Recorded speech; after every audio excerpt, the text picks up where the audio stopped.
بسم اللہ الرحمن الرحیم بسم اللہ الرحمن الرحیم کتاب الاطعمہ والاشربہ انما یحل من حیوان البحر سمک لہ فلس وانزال الی آخر۔ اطعمہ جمع طعام کی ہے، طعام یعنی ما یؤکل، جس کو کھایا جاتا ہے۔ اشربہ جمع ہو گئی شراب، شراب یعنی ما یشرب، جس کو پیا جاتا ہے۔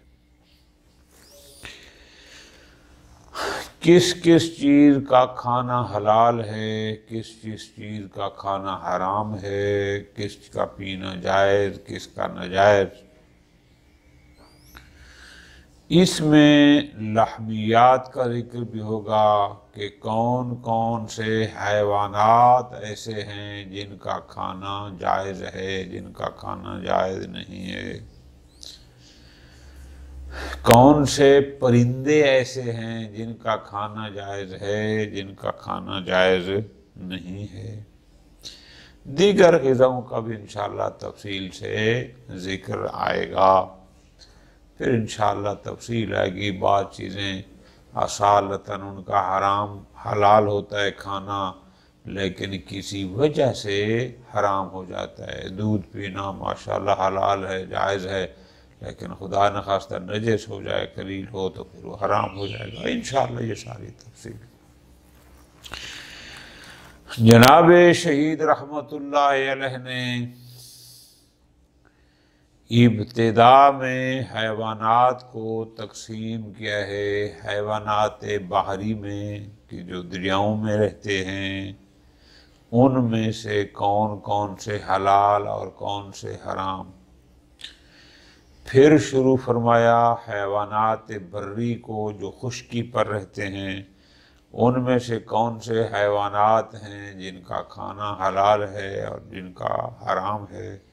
پھر انشاءاللہ آئیں گے پرندوں پر کہ پرندوں میں کون کون سے پرندے ایسے ہیں کہ جن کا کھانا حلال ہے، جن کا حرام۔ فہرست ہے فی الحال ساری، ہم اس فہرست کو پڑھتے ہیں۔ وقت میرا آج بہت لگ گیا، چونکہ ایک ایک لفظ تھا تو اس کو پھر ڈکشنری سے ڈھونڈنا، اس کا اردو مطلب، لیکن بعض ایسے ہیں کہ مجھے کم از کم ان کا اردو مطلب ملا ہی نہیں ہے۔ خوب، فی الحال ایک تفصیل ہے، ایک فہرست ہے۔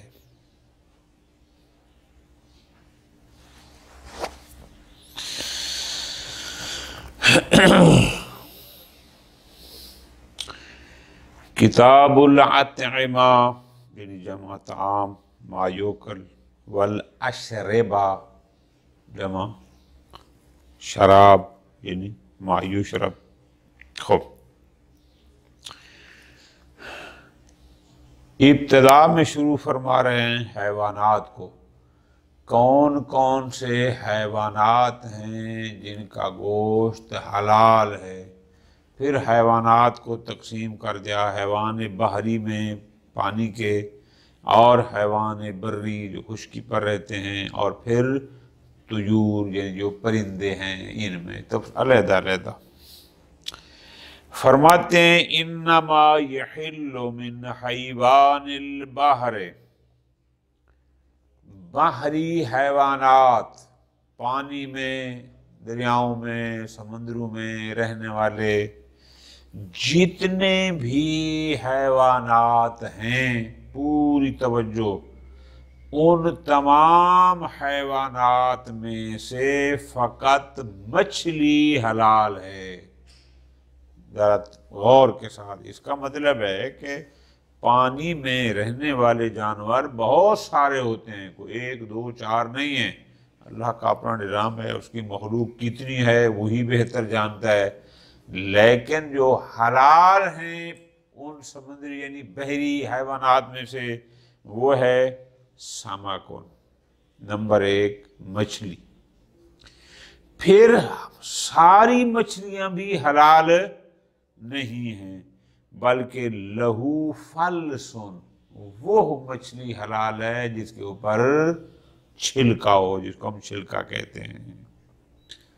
ٹھیک ہو گیا؟ تو اس کا مطلب کیا ہوگا کہ پانی میں رہنے والے حیوانات میں سے فقط چھلکے والی مچھلی حلال ہے، یعنی دیگر حیوانات سے سمک جدا ہو گئی کہ مچھلی ہونی چاہیے، جو سمک نہیں ہے وہ حلال بھی نہیں۔ نمبر 2، پھر مچھلی بھی وہ ہونی چاہیے لہو فلسن کی جس پر چھلکا ہو۔ وَإِنْزَالَ عَنْهُ فِي بَعْضِ الْأَحْيَانِ، بسا اوقات ممکن ہے کہ وہ چھلکا اس کا اوپر سے ہٹ جاتا ہے، ختم ہو جاتا ہے، لیکن پھر دوبارہ نکل آتا ہے۔ اس سے اصالتاً اس کو چھلکے دار ہونا چاہیے۔ مثال دے رہے ہیں، کنعنت، یہ کوئی مچھلی ہے کہ یہ اس کو نعنت بھی کہتے ہیں، کنعت بھی کہتے ہیں، وَيُقَالُ الْقَنْعَدْ، آخر میں دال کے ساتھ کنعد بھی۔ یہ مچھلی ہے ضرب من السمک، لہو فلس ضعیف، اس کا چھلکا ہوتا ہے لیکن بہت ہی کمزور سا، تھوڑا تھوڑا، یختک بالرمل، کہ جب وہ ریت پر اس کو مارتی ہے یا وہ ریگتی ہے ریت کے اوپر، یذہب عنہ، تو اس کا وہ چھلکا اس سے اتر جاتا ہے، ختم ہو جاتا ہے، ثم یعود، پھر واپس آ جاتا ہے۔ یعنی یہ ایک مثال دے رہے تھے کہ اگر اصالتاً وہ چھلکے دار مچھلی ہے، کسی وجہ سے اگر وہ چھلکا اس کا اوپر سے ہٹ بھی گیا ہے، اس سے کوئی فرق نہیں پڑتا، تو وہ حلال ہوگی، ختم۔ اب اس کے بعد 3 اور مچھلیوں کا ذکر کر رہے ہیں، فرماتے ہیں وَلَا يَحِلُّ الْجِرِّ بِالْجِيمِ الْمَكْسُورَةِ فَالرَّاءُ الْمُهْمَلَةُ الْمُشَدَّدَةُ الْمَكْسُورَةُ، یعنی جری، اور دوسری لغت اس کی ہے جریس بضبط الاول مختوماً بالساء المثلثہ، یعنی جری کی بجائے آخر میں یا کی بجا کے بعد سا آ جاتی نقطوں والی، جری یا جریس، یہ حلال نہیں ہے۔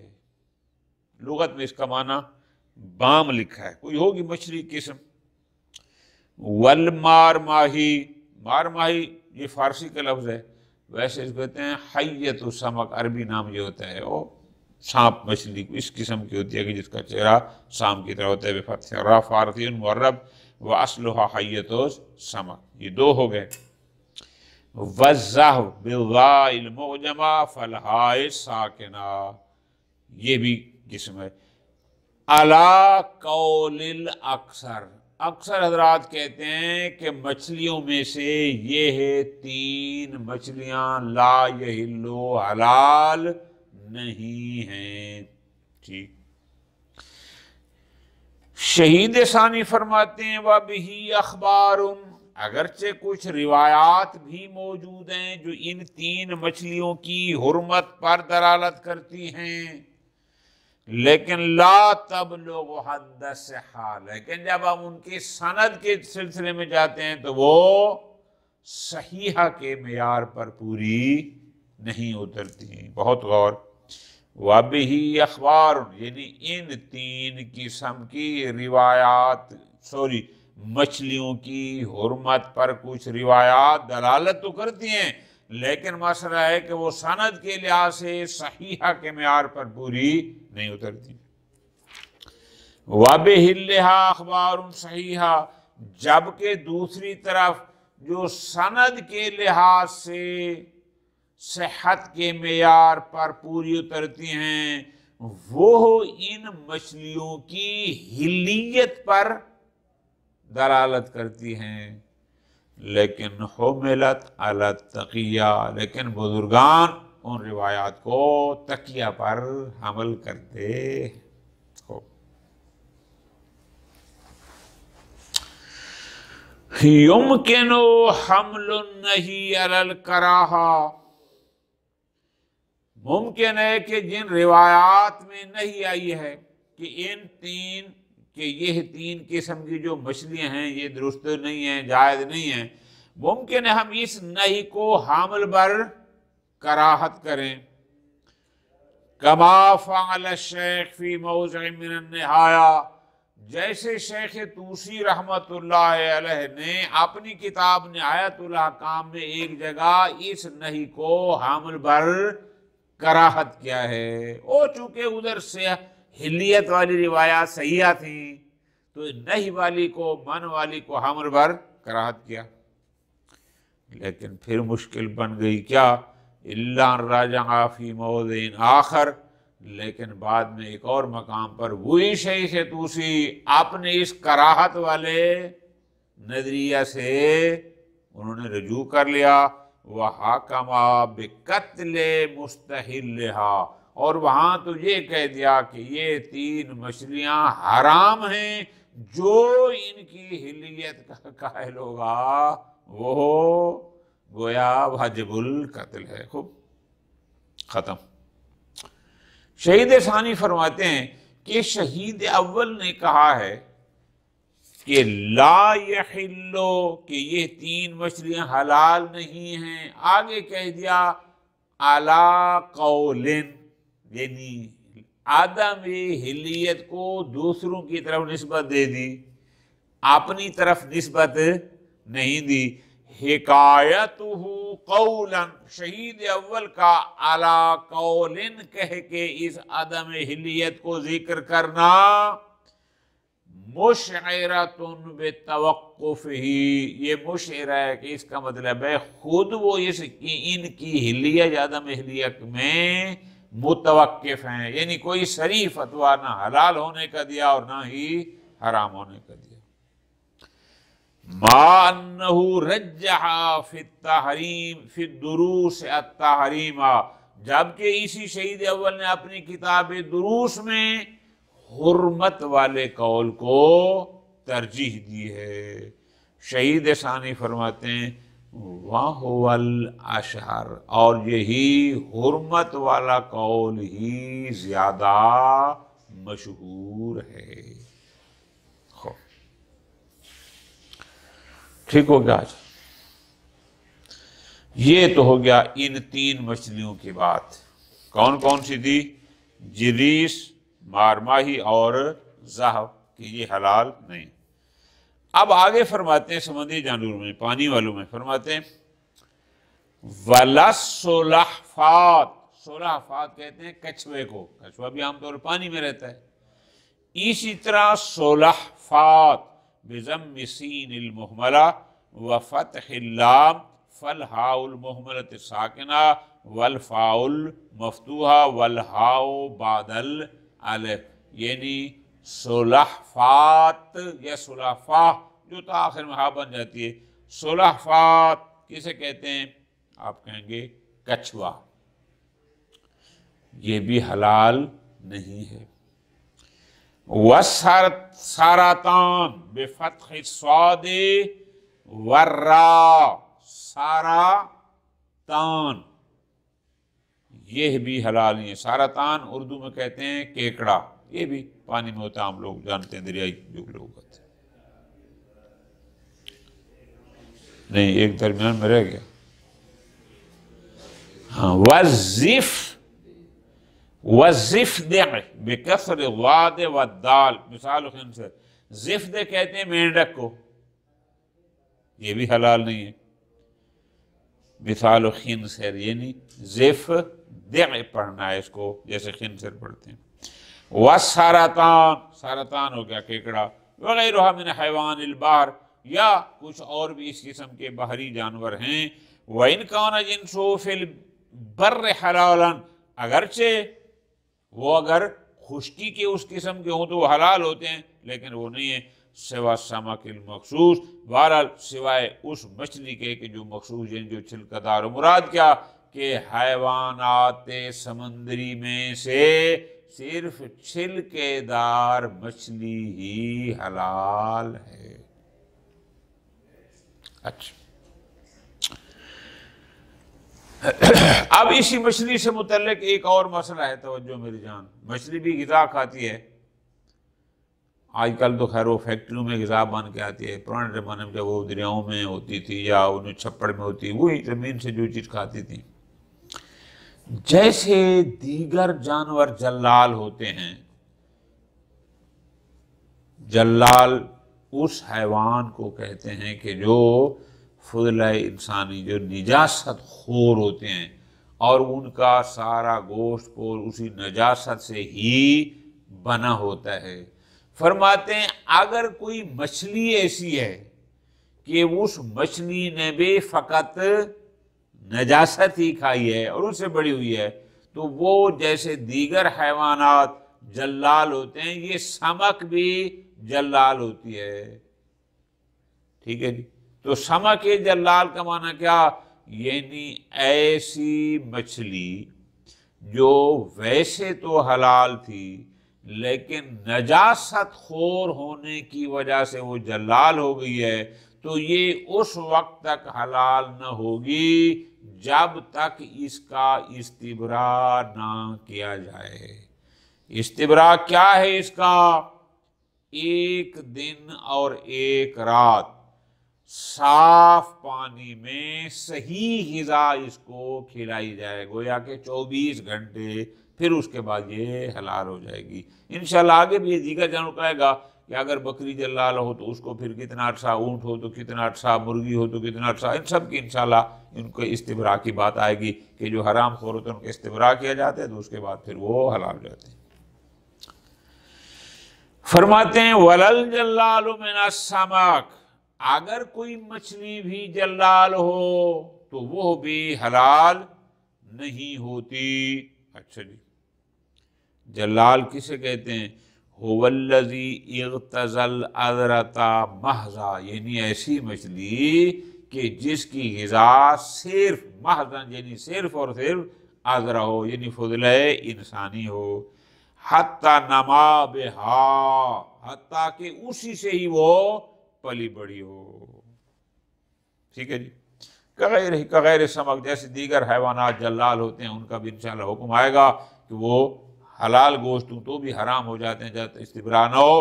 اس کا بھی حکم یہی ہے کہ اگر کوئی مچھلی بھی جلال ہو تو اس کا گوشت بھی حلال نہیں ہوتا۔ کب تک؟ حتیٰ یستبرا، جب تک کہ اس مچھلی کا استبراء نہ کر دیا جائے۔ خوب، کتنا استبراء کرنا ہے، کتنا عرصہ اس کو صاف ستھرا پاک مال کھلانا ہے؟ فرماتے ہیں مچھلی کا استبراء یہ ہے بِأَن يُطْعَمَ عَلَفًا طَاهِرًا، کہ اس مچھلی کو طاہر غذا کھلائی جائے۔ ٹھیک ہے جی، مطلقا علی الاقوی، مطلق کیا؟ یعنی ایسی کہ جو ذاتاً جس میں وہ نجس نہ ہو، یا عرضی طور پر اس سے فرق نہیں پڑتا۔ مراد کیا ہے کہ یعنی ہر قسم کی نجاست سے خالی ہو، نہ اس میں نجاست ذاتی ہو نہ نجاست عارضی ہو۔ نجاست عارضی کیا ہوتی ہے؟ پانی میں تھوڑا سا پانی کا خون چل گیا تو وہ نجس ہو جاتا ہے، لیکن وہ نجاست عارضی ہوتی ہے مثلا، لیکن خود خون اس کی نجاست ذاتی ہوتی ہے۔ خوب، اللہ کو فی الماء الطاہر، پاک پانی میں، اس کا مطلب ہے پانی بھی پاک جس میں اس مچھلی کو رکھا جائے اور جو غذا اس کو کھلائی جائے وہ بھی پاک۔ کتنا عرصہ؟ یومن و لیلتن، 1 دن اور 1 رات، یعنی موجودہ اصطلاح میں آپ کہیں گے 24 گھنٹے، ٹھیک، لیکن دن رات۔ روی ذالک عن الرضا علیہ السلام، یہ دن اور رات کی جو مقدار ہے، یعنی اتنا وقت اس کے استبراء کے لیے چاہیے، یہ ایک روایت نقل ہوئی ہے امام رضا علیہ السلام سے، لیکن وہ روایت آگے کیا ہے؟ بسند ضعیف، البتہ سند کے لحاظ سے وہ تھوڑی ضعیف ہے۔ وفی الدروس، لیکن اسی شہید اول نے دروس میں کیا فرمایا؟ وہاں فرماتے ہیں یستبرأ یومن الی اللیل، یعنی وہاں یوم و لیلہ نہیں کہا بلکہ کہا یستبرأ یومن، 1 دن رات تک۔ اس کا مطلب ہے صبح سے لے کر شام ہونے تک، مغرب غروب تک، یہی کافی ہے۔ ثم نقل الروایہ، اور پھر اس بارے میں روایت کو بھی نقل کیا۔ کون سی؟ روایت وہی وہ جو امام رضا والی ہے، وَجَعَلَهَا اولا، اور پھر اس کو اولا قرار دیا۔ ٹھیک ہے جی، کون سا؟ کہ فعلی دن کی بجائے دن اور رات والی جو روایت ہے وہ بہتر ہے، اس کا اولا ہے کہ بجائے ایک دن کے ایک دن اور رات۔ یہ ایک دن والی بات کہاں سے آئی؟ چونکہ یومن و لیلہ والی تو سمجھ آ گئی کہ امام رضا علیہ السلام سے ایک روایت ہے لیکن سندن ضعیف ہے، تو یہ خالی یوم والی بات کہاں سے آئی؟ فرماتے ہیں مستند الیوم روایت القاسم ابن محمد الجوہری، یہ اس کی روایت ہے۔ اس نے کہا کہ مچھلی یعنی سمک جلال کا استبراء ایک دن، صرف یوم کافی ہے۔ فرماتے ہیں ہوا ضعیف ایضاً، اگرچہ سند کے لحاظ سے یہ بھی ضعیف۔ جس روایت نے یومن و لیلتن کہا وہ بھی سندن ضعیف، جس نے فقط یوم کی بات کی وہ بھی۔ اب شہید ثانی فرما رہے ہیں إِلَّا أَنَّ الْأَشْهَرَ الْأَوَّلُ، لیکن زیادہ مشہور وہی پہلا نظریہ ہے، کون سا؟ یعنی یومن و لیلتن، ایک دن اور رات۔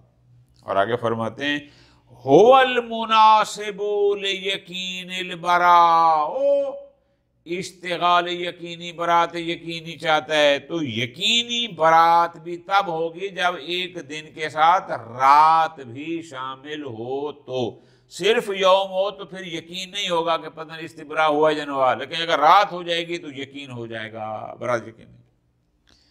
وَاسْتِصْحَابِ حُکْمِ التَّحْرِيمِ، تیسری دلیل اس لیے کہ استبراء سے پہلے وہ مچھلی یقیناً حرام تھی، اب آپ نے خالی دن کا اس کا استبراء کیا، رات شامل نہیں کی، تو آپ کو شک ہوگا کہ آیا دن کے استبراء سے یہ حلال ہوئی یا نہ ہوئی؟ استصحاب کریں گے کس کا؟ یقین سابقہ کہ ابھی تک حرمت ہے، اس لیے کہ یقین کو یقین آ کر زائل کرتا ہے، شک زائل، اور یقین تب ہوگا جب یوم کے ساتھ لیلہ بھی ہوگی۔ واستصحاب حکم تحریم الی ان یعلم المزیل۔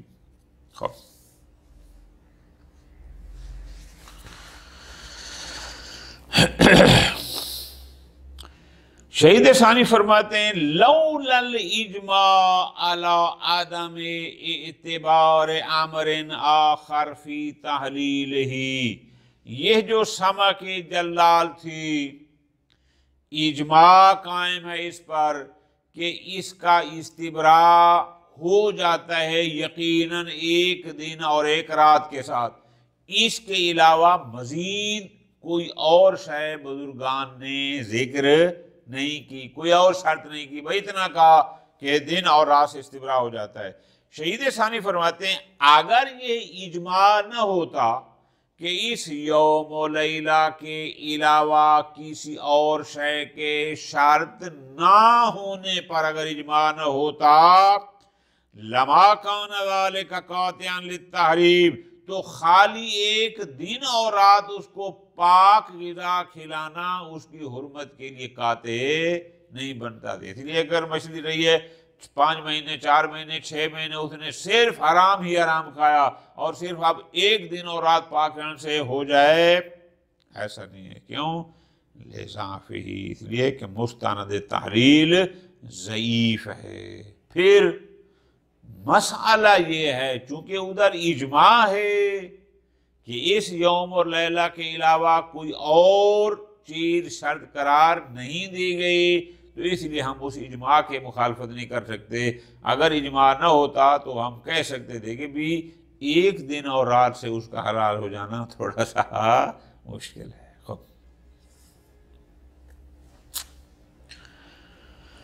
والبیز تابع للسمک فی الحل والحرمہ، جس مچھلی کا کھانا حلال ہوگا اس کے انڈے بھی حلال ہوں گے، جس کا کھانا حرام ہوگا اس کے انڈے بھی حرام۔ ہر مچھلی کے انڈے خود اس مچھلی کے تابع ہوتے ہیں حلیت اور حرمت میں۔ لیکن وَلَوِ اشْتَبَهَا بِيضُ الْمُحَلَّلِ بِالْمُحَرَّمِ، لیکن اگر انڈے کوئی مکس ہو گئے، کچھ تھے حلال مچھلیوں کے اور کچھ تھے حرام مچھلیوں کے، اب وہ آپس میں مشتبہ ہو گیا کہ پتہ نہیں کون سے حلال کے تھے اور کون سے حرام کے، اب کیا کریں؟ فرماتے ہیں کوئی مشکل نہیں، ہم ایک قانون بتاتے ہیں، کیا؟ اوکل الخشن دون الاملس، خشن کہتے ہیں کھردرے کو، کہ جس انڈے پر تھوڑا تھوڑا اوپر کھردرا پن ہو، جیسے ہم دیکھتے ہیں مرغیوں کے انڈے میں ایسا ہوتا ہے، وہ کھایا جائے گا، یعنی وہ حلال ہوں گے۔ جو املس، جو بالکل شفاف ہوتے ہیں، نرم، بالکل وہ نہیں کھائیں گے۔ اطلق کثیر ذالک من غیر اعتبار الطبع، یعنی بہت سارے بزرگان نے تو بس اتنا کہا ہے کہ انڈے کے، مرغی کے انڈے کی حلیت اور حرمت میں معیار ہے خاشن ہونا اور املس ہونا۔ انہوں نے یہ نہیں کہا کہ یہ انڈے خود، مرغی کی بات نہیں ہو رہی تھی، مچھلی کی، انہوں نے کہا، اکثر علماء نے اتنا کہہ دیا کہ بھائی جو انڈے مچھلی کے کھردرے ہوں گے وہ حلال، جو املس ہوں گے وہ حرام، لیکن انہوں نے یہ ساتھ نہیں کہا کہ انڈے تابع ہیں خود مچھلی کے، کہ اگر مچھلی کنفرم حرام ہے تو انڈے بھی حرام، اس کا ذکر نہیں کیا، بس انہوں نے معیار وہی خاشن اور املس کو، ہو سکتا ہے کہ یہی دونوں ایک ہی ملازمہ ہو۔ ٹھیک ہو گیا جی؟